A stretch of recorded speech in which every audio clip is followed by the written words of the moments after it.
ఆంధ్రప్రదేశ్లో మెజారిటీ రాకపోతే మాయావతితో చేతులు కలపడానికి అభ్యంతరం లేదన్న అఖిలేష్ వ్యాఖ్యలు ఇప్పుడు చర్చనీయాంశంగా మారాయి.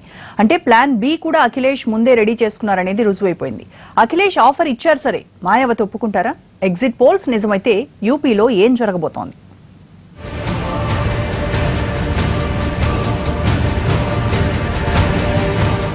దేశంలో అతిపెద్ద రాష్ట్రం యూపీ. దేశ రాజకీయాలకు కీలక రాష్ట్రం కూడా అదే. ఎక్కువ మంది ప్రధానమంత్రుల్ని అందించిన చరిత్ర ఈ రాష్ట్రానికి ఉంది. కేంద్రంలో ఎవరు అధికారం రావాలన్నది డిసైడ్ చేసేది ఈ స్టేటే కాబట్టి అన్ని పార్టీలు ఇక్కడి ఎన్నికలను ప్రతిష్టాత్మకంగా తీసుకుంటాయి. ఇప్పుడు యూపీలో హంగ్ తప్పదని ఎగ్జిట్ పోల్స్ చెబుతున్నాయి. దీంతో పార్టీల్లో మేధోమథనం మొదలైంది. కానీ యూపీ సీఎం అఖిలేష్ మాత్రం అందరికంటే 2 అడుగులు ముందే ఉన్నారు. ఎలాగైనా రెండవసారి అధికారం రావాలన్న పట్టుదలతో ఉన్న అఖిలేష్ ఎగ్జిట్ పోల్స్ ఫలితాలు రాగానే ప్లాన్ బి బయటపెట్టారు.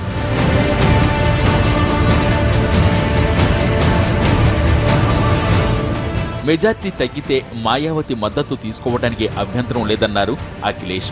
ప్రచారంలో రాహుల్ కూడా వ్యూహాత్మకంగానే మాయావతిని విమర్శించలేదన్న వాదనకు అఖిలేష్ మాటలు బలం చేకూరుస్తున్నాయి. ఆయన ఆఫర్ ఇచ్చారు సరే, మాయావతి ఎంతవరకు అంగీకరిస్తారన్నది ఇప్పుడు హాట్ టాపిక్ గా మారింది. పెద్ద నోట్ల రద్దు సమయంలో బీఎస్పీ ఖాతాలో 100 కోట్లు జమవ్వడంపై అవినీతి ఆరోపణలొచ్చాయి. ఒకవేళ మాయావతి ఎస్పీకి మద్దతిస్తే బీజేపీ ఈ కేసు బయటకు తీసి టార్చర్ చేస్తుందనే భయం మాయావతికుంది. కానీ అఖిలేష్ ఆలోచన వేరేగా ఉంది. ఎస్పీ బీఎస్పీకి ఉమ్మడి శత్రువు బీజేపీ కాబట్టి ఇద్దరూ కలిసి ఆ పార్టీకి అధికారాన్ని దూరం చేయాలని భావిస్తున్నారు.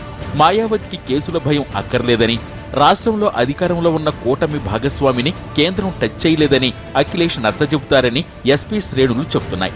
కానీ ఇదెంతవరకు వర్కౌట్ అవుతుందని ప్రశ్నార్థకమే. స్వతహాగా మాయావతి భయస్థురాలని, అఖిలేష్ భరోసాతో ఎస్పీ వైపు వచ్చే అవకాశాలు తక్కువేనన్న వాదన కూడా వినిపిస్తోంది.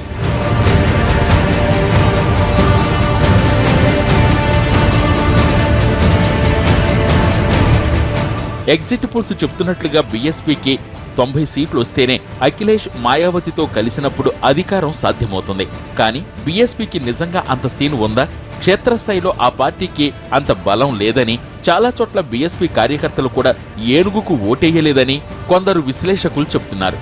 అలాంటప్పుడు 90 సీట్లు సాధ్యమేనా అన్న ప్రశ్న కూడా ఉదయిస్తోంది.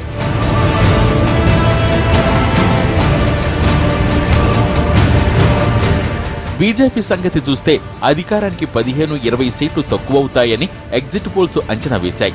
కమలం అతిపెద్ద పార్టీగా అవతరిస్తే ముందు బీఎస్పీ నుంచే వలసలు మొదలవుతాయని కూడా అంచనాలున్నాయి.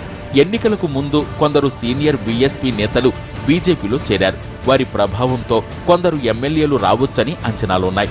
అదే జరిగితే బీజేపీకి మ్యాజిక్ ఫిగర్ రీచ్ కావటం పెద్ద కష్టం కాదు. పైగా జనామోదం బీజేపీకే ఉందని ఎగ్జిట్ పోల్స్ తేల్చి చెప్పాయి. ఇప్పటికే ఎస్పీ కాంగ్రెస్ పొత్తును ఎస్పీ కార్యకర్తలందరూ ఆమోదించలేదనే వాదన ఉండనే ఉంది. దీనికి తోడు బద్ధశత్రువు మాయావతితో చెయ్యకలపడానికి అఖిలేష్ సయ్యన్న ఆచరణ సాధ్యం కాదని కమలదళం అంచనా వేస్తోంది. ముందుగానే మాయావతి ముందరికాళ్లకు బంధం వేస్తే తమ అధికారానికి మార్గం సుగమమవుతుందనే ఆలోచన కూడా చేస్తోంది.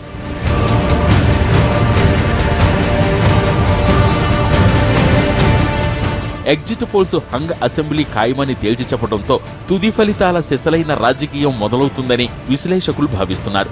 బీఎస్పీతో ఎస్పీ పొత్తు సంగతి సరే, కాంగ్రెస్ కారణంగానే మెజార్టీ సీట్లు పోయాయని తెలిస్తే ఎంతమంది ఎస్పీ నేతలు కాంగ్రెస్తో పొత్తును కొనసాగిస్తారనేది కూడా జవాబు లేని ప్రశ్నే. ఇంత కష్టపడి అధికారానికి అడుగు దూరంలో ఆగితే బీజేపీలోనూ తీవ్ర నిరాశ నిస్పృహలు ఖాయమంటున్నారు విశ్లేషకులు. అప్పుడు ఆపరేషన్ సక్సెస్, పేషెంట్ డెడ్ అనే పాత సామెతను బీజేపీ తమకు తాము అన్వయించుకోవాల్సి వస్తుంది.